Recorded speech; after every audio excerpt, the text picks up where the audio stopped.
तू जानता भी है ये किसकी शादी है?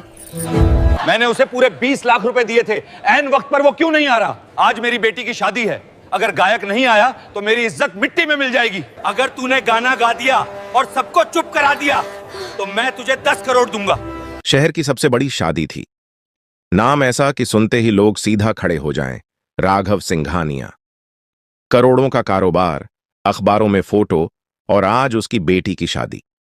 5 सितारा रिसॉर्ट रोशनी से नहाया हुआ था। झूमर ऐसे चमक रहे थे जैसे आसमान नीचे उतर आया हो। हर टेबल पर गोल्डन प्लेट्स, विदेशी फूलों की खुशबू, लाइव कुकिंग काउंटर और बीच में विशाल स्टेज। पीछे एलईडी स्क्रीन पर दुल्हन दूल्हे की स्लो मोशन क्लिप्स चल रही थीं। लेकिन उस सारी चमक के बीच एक चीज गायब थी, आवाज। जिस मशहूर गायक को राघव सिंघानिया ने करोड़ों देकर बुक किया, कतार के पास एक लड़का चुपचाप खड़ा था। उम्र करीब 15 साल। फटा हुआ कुर्ता, रंग उड़ा हुआ पायजामा, चप्पल की एक पट्टी टूटी हुई जिसे उसने धागे से बांध रखा था। वह मेहमान नहीं था, वह स्टाफ भी नहीं था। असल में किसी ने उसे नोटिस ही नहीं किया था। वह बस खाना खा रहा था, धीरे धीरे, जैसे डर हो कि कोई देख न ले। उसका नाम था आरव। प्लेट में साधारण दाल चावल थे, लेकिन उसके लिए वह किसी दावत से कम नहीं थे। 2 दिन से ठीक से कुछ नहीं खाया था। आरव के कानों में शोर नहीं जा रहा था। वह शोर नहीं, खालीपन सुन रहा था। स्टेज का खालीपन, माइक की चुप्पी। उसने आसपास लोगों की बातें सुनी। गायक नहीं आया, इतना पैसा डूब गया। अब बेटी की शादी याद रखी जाएगी, शर्म के लिए। आरव ने खाना खाते खाते सिर उठाया। उसकी नजर स्टेज पर टिक गई। उसने ऐसा स्टेज पहले भी देखा था, टीवी पर। आरव ने खाना खाते खाते सिर उठाया। उसकी नजर स्टेज पर टिक गई। उसने ऐसा स्टेज पहले भी देखा था, टीवी पर, मोबाइल दुकानों के बाहर लगे स्क्रीन पर, कभी कभी मंदिर के भजन कार्यक्रम में। उसके गले में हल्की सी हरकत हुई, जैसे कोई सुर अंदर से धक्का दे रहा हो। उसकी मां कहा करती थी, तू जब गाता है ना तो लगता है भूख भी चुप हो जाती है। आरव ने प्लेट नीचे रख दी, हाथ कपड़े से पोंछे। दिल जोर जोर से धड़कने लगा। वह जानता था वह फटा कपड़ा पहने है, वह इस जगह का नहीं है, वह करोड़पति के सामने खड़ा होने लायक नहीं है। लेकिन वह यह भी जानता था वह गा सकता है। अचानक उसने खुद को चलते हुए पाया। एक कदम, फिर दूसरा। लोगों के बीच से गुजरता हुआ वह सीधे राघव सिंघानिया के सामने आकर रुक गया। राघव किसी पर चिल्ला रहा था। तभी एक धीमी लेकिन साफ आवाज बीच में आई, साहब, अगर आप चाहें तो मैं गा। राघव ने गुस्से में मुड़कर देखा। सामने एक दुबला पतला लड़का खड़ा था, फटे कपड़े, झुकी आंखें, लेकिन आवाज में अजीब सा भरोसा। राघव हंसा, कड़वा तेज हंसी। तू? यह शादी है, कोई सड़क का तमाशा नहीं। आरव ने सिर उठाया। पहली बार उसकी आंखें सीधे मिलीं और फिर वह बोला, अगर मैं गा दिया और आपको पसंद आया? उसने एक सांस ली। तो आप कहेंगे क्या? राघव की आंखों में चिंगारी सी चमकी। वह बोला, अगर तू सच में गा दिया और मेरा मान बचा लिया। राघव ने उंगली उठाई, तो मैं तुझे 10 करोड़ दूंगा। हॉल में जैसे सांस रुक गई। आरव ने पहली बार मुस्कुराया। पूरा हॉल जैसे पत्थर का हो गया था। कोई बोला नहीं, कोई हंसा नहीं, सिर्फ एक वाक्य हवा में अटका था, मैं तुझे 10 करोड़ दूंगा। कुछ लोगों को लगा उन्होंने गलत सुन लिया। कुछ ने सोचा यह बस एक अमीर आदमी का गुस्सा है। राघव सिंघानिया ने उसे ऊपर से नीचे तक देखा। क्या नाम है तेरा? आरव, लड़के ने धीरे से कहा। कहां से आया है? यहीं पास की झुग्गी से साहब। किसी को खांसी आ गई। किसी ने मुंह दूसरी तरफ कर लिया। एक रिश्तेदार फुसफुसाया, भाई ये क्या मजाक चल रहा है? इवेंट मैनेजर आगे बढ़ा, सर रहने दीजिए, ये बच्चा है, भीड़ और नाराज हो जाएगी। राघव ने हाथ उठाकर उसे चुप करा दिया। उसकी नजर अब आरव से नहीं हट रही थी। सुन, राघव ने कहा, अगर तू फेल हुआ ना तो लोग कहेंगे सिंघानिया ने अपनी बेटी की शादी सर्कस बना दी। आरव ने सिर हिलाया। समझता हूं साहब, डरेगा नहीं? आरव ने हल्की सी सांस ली। डर तो लगता है, लेकिन गाने से कम। पहली बार राघव की भौहें थोड़ी ढीली पड़ीं। एक बुजुर्ग मेहमान बोला, अरे छोड़िए, बच्चे का दिल टूट जाएगा। पीछे से किसी ने ताना मारा, झुग्गी का लड़का और 10 करोड़। उसने सोचा यह बस एक अमीर आदमी का गुस्सा है। और कुछ को यकीन हो गया कि यह रात अब किसी न किसी वजह से याद रखी जाएगी। आरव कुछ सेकंड चुप खड़ा रहा। उसके कानों में शोर नहीं था, सिर्फ दिल की धड़कन थी। उंगलियां मुट्ठी में भींच गईं। उसे ये बातें नई नहीं लगीं। स्कूल छोड़ा था तो यही सुना था, रेलवे स्टेशन पर गाता था तो यही, लेकिन आज आज पीछे हटने का मतलब सिर्फ उसका नहीं था। आज एक शादी दांव पर थी। क्या गाएगा? डीजे ने ऊपर से पूछा। आरव ने स्टेज की तरफ देखा। माइक चमक रहा था, लाइट्स उसकी आंखों में चुभ रही थीं। वही गाना, उसने कहा, जो आज गायक को गाना था। हॉल में हलचल हुई। अरे, वह तो बहुत मुश्किल गाना है, उसमें सुर पकड़ना आसान नहीं, राघव ने ठंडी आवाज में कहा। अगर तू वही गाएगा तभी बात बनेगी। आरव ने बिना रुके कहा, ठीक है। राघव कुछ पल चुप रहा, फिर बोला, अगर तूने गा दिया। और लोग 1 मिनट भी चुप होकर सुनते रहे। वह रुका, फिर साफ कहा, तो 10 करोड़ सिर्फ बात नहीं होगी। आरव ने पहली बार सिर झुकाकर हाथ जोड़ दिए। पैसे नहीं चाहिए साहब। पूरा हॉल चौंक गया। स्टेज की तरफ इशारा किया। जा, आज देख लेते हैं आवाज कपड़ों से बड़ी होती है या नहीं। आरव ने पहला कदम स्टेज पर रखा और उसी पल किसी को नहीं पता था कि यह लड़का अब नीचे नहीं उतरेगा, वैसा का वैसा। स्टेज पर कदम रखते ही आरव को लगा जैसे जमीन हिल रही हो। असल में जमीन नहीं, उसके घुटने कांप रहे थे। लाइट्स सीधे आंखों पर पड़ रही थीं। नीचे बैठे लोग अब चेहरे नहीं, सिर्फ परछाइयां लग रहे थे। किसी के हाथ में मोबाइल था, कोई रिकॉर्ड कर रहा था, कोई बस यह देखने आया था कि अब यह गिरेगा। माइक उसके कद से थोड़ा ऊंचा था। एक टेक्नीशियन दौड़कर आया, स्टैंड नीचे किया। Sound check? उसने पूछा। आरव ने हल्के से सिर हिलाया। आवाज गले में फंसी हुई थी। उसने पानी मांगा। किसी ने आधा गिलास पकड़ा दिया। नीचे राघव सिंघानिया खड़ा था, बाहें छाती पर क्रॉस, चेहरा सख्त, लेकिन आंखें। आरव ने सच कहा। कहीं नहीं सर, जहां मौका मिला वहीं गा लिया। शेखर मुस्कुराया। यही सबसे मुश्किल स्कूल होता है। फिर उसने राघव की तरफ देखा।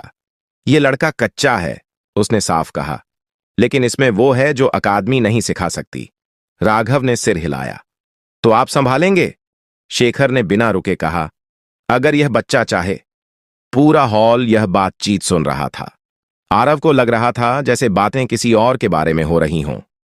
मैं, उसने बोलने की कोशिश की। राघव झुककर उसके पास आया। डर मत, धीरे से बोला, आज कोई तुझसे कुछ छीन नहीं रहा, सिर्फ दे रहा है। आरव की आंखें भर आईं। तभी पीछे से एक आवाज आई, ये लड़का हमारे स्कूल में पढ़ सकता है। एक महिला आगे आई। हम एनजीओ से हैं, उसने कहा, इसकी पढ़ाई हमारी जिम्मेदारी। फिर एक और आदमी बोला, मेरे पास छोटा सा स्टूडियो है, रिकॉर्डिंग फ्री रहेगी। आरव, उसकी दुनिया जो अब तक 3 गलियों में सिमटी थी, अचानक फैल रही थी।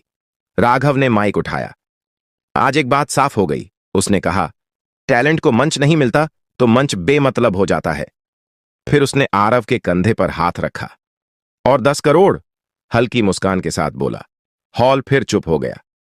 वो तेरे खाते में नहीं जाएंगे, राघव ने कहा, वो तेरे नाम से एक ट्रस्ट में जाएंगे, तेरी पढ़ाई, तेरा म्यूजिक और तेरे जैसे और बच्चों के लिए। आरव फूट फूट कर रो पड़ा। पहली बार उसके आंसुओं में डर नहीं था, सिर्फ शुरुआत थी। शादी खत्म हो चुकी थी, मेहमान जा चुके थे, लाइट्स धीरे धीरे बंद हो रही थीं, लेकिन आरव के लिए रात अभी खत्म नहीं हुई थी।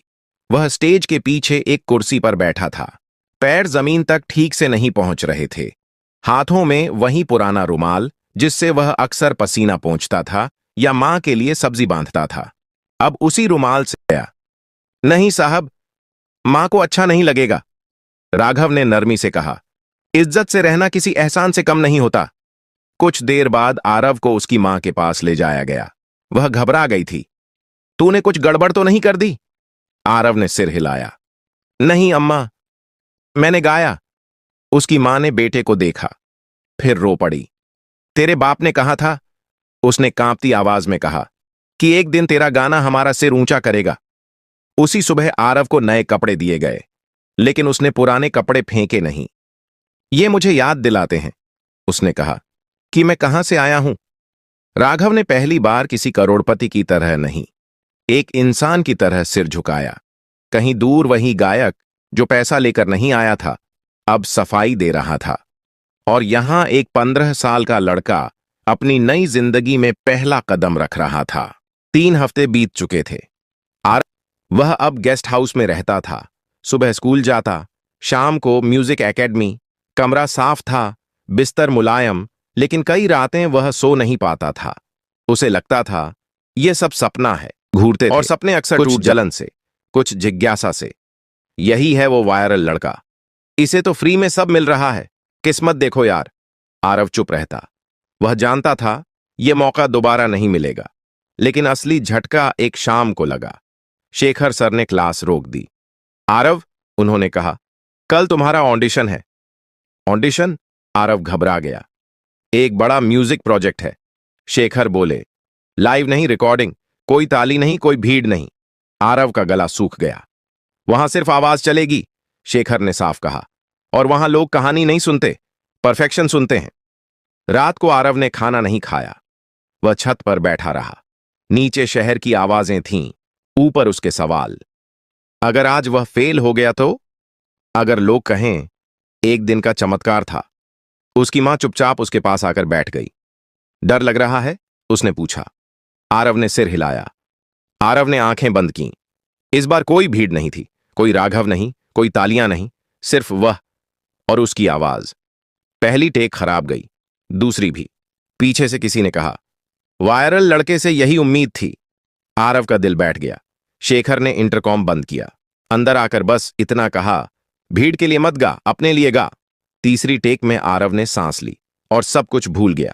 जब रिकॉर्डिंग खत्म हुई, कोई ताली नहीं बजी, बस एक आवाज आई, ठीक है, फाइनल टेक यही है।